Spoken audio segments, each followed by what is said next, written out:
Assalamualaikum warahmatullahi wabarakatuh. Saya Ahmad Mustafir Mufid, NIM 2018 1011 03 11 090 dari kelas Mutawasitin A. Di sini saya akan menjelaskan tentang Mukadimah Anggaran Dasar Muhammadiyah. Yang pertama, sejarah perumusan. Bagi Muhammadiyah, konsep Mukadimah Anggaran Dasar Muhammadiyah yang dapat dikatakan sebagai rumusan ideologi Muhammadiyah dalam bentuk yang berbentuk prinsip-prinsip. Konsep ini dirumuskan oleh era Ki Bagus Hadikusumo yang pada tahun 1942 dan termasuk hak mendasar karena dirumuskan untuk mensistemasikan langkah dan pemikiran Ki Ahmad Dahlan dan Muhammadiyah sebelumnya.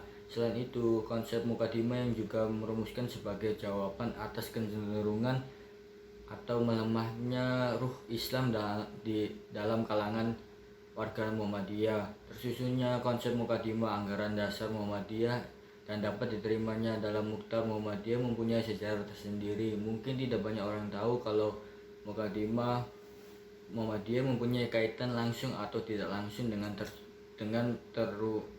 tersusunnya rumusan UUD 945 yang dimana termasuk rumusan tersebut. Dalam Mukadimah Muhammadiyah dapat terkandung 6 pokok pemikiran, yaitu yang pertama itu manusia harus mengetahuikan Allah Subhanahu wa taala, beribadah serta tunduk dan taat kepada Allah. Bagi manusia, hidup bermasyarakat adalah suatu yang tidak mungkin dapat dihindari, bahkan hal itu merupakan sunatullah sebagaimana diisyaratkan dalam Al-Quran dalam surat Al-Hujurat ayat 13. Meyakini terhadap eksistensinya Allah merupakan fitrah atau sesuatu yang bersifat kodrati. Hakikat manusia sebagai makhluk Allah yang diciptakan dan dengan tujuan tertentu, bukan untuk main-main. Oleh karena itu, sudah seharusnya manusia menyesuaikan hidup dan senantiasa mentauhidkan Allah, yang berarti bertuhan, beribadah, dan taat hanya kepada Allah.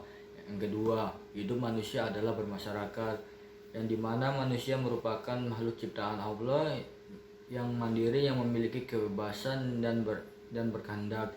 Hakikat manusia yang sebagai makhluk sosial merupakan makhluk yang saling membutuhkan satu sama lain. Islam berpendapat bahwa bersatunya manusia dan dalam masyarakat adalah suatu keharusan. Sekalipun demikian, selaku makhluk sosial, ia tidak boleh melepaskan diri dari tanggung jawab dalam kehidupan bersama. Oleh karena itu, Islam sangat menekankan arti pentingnya menghormati dan mencintai kepada sesama makhluk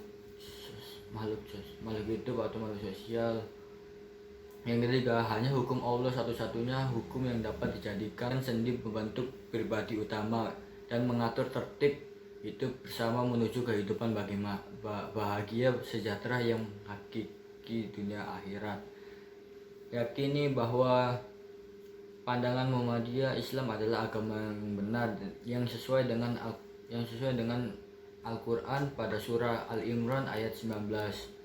Dan Islam adalah ajaran hidup yang memberikan bimbingan yang sangat sempurna serta memberikan kepuasan yang batin yang maksimal kepada setiap orang. Keyakinan dan pandangan hidup Muhammadiyah ini tak diperkeluar dengan kenyataan bahwa Islam tidak hanya agama ibadah, tetapi juga suatu jalan kehidupan yang sempurna. Yang keempat, berjuang menegakkan dan menjunjung tinggi agama Islam untuk mewujudkan masyarakat yang sebenar-benarnya. Kewajiban bagi orang yang mengaku bertuhan kepada Allah dan bagi setiap muslim harus mempunyai kesadaran akan kewajiban memperjuangkan tegak Islam di mana dan kapanpun berada, sebagai tanda bukti kebenaran iman dan Islam. Dan yang kelima, jangan menegakkan dan menjunjung tinggi agama Islam untuk mewujudkan masyarakat Islam yang sebenar-benarnya hanya akan berhasil bila mengikuti jejak perjuangan para nabi yang terdahulu, terutama Nabi Muhammad SAW. Sebagai umat Islam, sudah seharusnya kita senantiasa menghormati perjuangan Nabi Muhammad dan mewujudkan Islam yang sebenar-benarnya dalam masyarakat. Kita harus senantiasa meneladani sifat beliau yang konsisten terhadap prinsip yang diyakini, seperti ikhlas, sabar, tanggung jawab, demokratis, dan tidak suka terkutus, tegas, sederhana, dan lain-lain. Yang keenam, perjuangan mewujudkan maksud dan tujuan di atas hanya akan dapat tercapai apabila dilaksanakan dengan berorganisasi. Bahwa Islam adalah agama yang ajaran multidimensional meliputi aspek vertikal dan horizontal dalam hubungannya dengan pelaksanaan agama yang bersifat horizontal, khususnya berkaitan dengan aspek muamalat dunia, maka sangat diperlukan adanya kerjasama dan tolong-menolong. Dari pokok pikiran yang keenam ini kita dapat belajar akan pentingnya berorganisasi dalam masyarakat. Dan berorganisasi kita dapat dengan mudah mencapai tujuan dan lebih efisien dan pelaksanaan yang itulah pokok pikiran 6 macam pokok pikiran kemuhammadiyaan Mukadimah Anggaran Dasar Muhammadiyah. Yang selanjutnya identitas kemuhammadiyaan. Identitas kemuhammadiyaan adalah gerakan Islam, dakwah, amar ma'ruf nahi munkar, dan takjir bersumber pada Al-Quran dan Sunnah, asas Muhammadiyah. Sedangkan maksud dan tujuan ialah menegakkan menjunjung tinggi agama Islam sehingga terwujudnya masyarakat Islam yang sebenar-benarnya. Yang ketiga, keanggotaan Muhammadiyah, yang dimana sebagai anggota Muhammadiyah terdiri dari anggota biasa, anggota luar biasa, dan anggota kehormatan. Anggota biasa harus memenuhi persyaratan bagaimana warga negara Indonesia berkelamin laki-laki atau perempuan, berumur 17 tahun atau sudah menikah, menyetujui maksud dan tujuan Muhammadiyah, dan bersedia mendukung dan melaksanakan usaha-usaha Muhammadiyah, mendaftarkan diri dan membayar uang pangkal.